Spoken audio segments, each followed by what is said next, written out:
తెలంగాణలో కాంగ్రెస్ 6 గ్యారెంటీలు 420 హామీలిచ్చి అధికారంలోకి వచ్చింది. కానీ ఇవాళ పరిస్థితి ఏంటో మీకు తెలుసా? రైతులకు ఎకరానికి 15,000, కూలీలకు 12,000 అన్నారే, ఒక్కరికి కూడా రాలేదు. 40 లక్షల మంది రైతులు ఇంకా రుణమాఫీ కోసం ఎదురు చూస్తున్నారు. మహిళలకు నెలకు 2,500, 10 గ్రాముల బంగారం, 1 లక్ష రూపాయల సహాయం అన్నారే, 1 కోటి మందికి పైగా మహిళలు ఇప్పటికీ ఎదురు చూస్తున్నారు. యువతకు 2 లక్షల ఉద్యోగాలు, జాబ్ క్యాలెండర్ అన్నారే గాని ఇప్పటికీ ఒక్క కొత్త నోటిఫికేషన్ లేదు.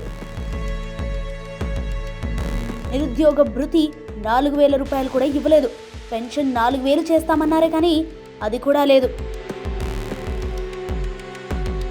ఇవన్నీ చెప్పిన వాళ్ళు ఇప్పుడు కేరళంకు వచ్చి మళ్ళీ కొత్త హామీలు ఇస్తున్నారు. తెలంగాణలో చేసిన మోసాన్ని కేరళంలో రిపీట్ చేయాలనుకుంటున్నారు.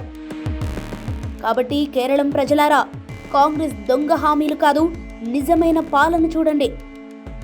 మోదీ గారి నాయకత్వంలో ఎన్డీఏ మాత్రమే అభివృద్ధి, స్థిరత్వం, నిజాయితీ పాలన అందిస్తుంది. ఈసారి జాగ్రత్తగా ఆలోచించి ఓటేయండి. ఎన్డీఏతోనే అభివృద్ధి సాధ్యం. బీజేపీకే ఓటు వేయండి.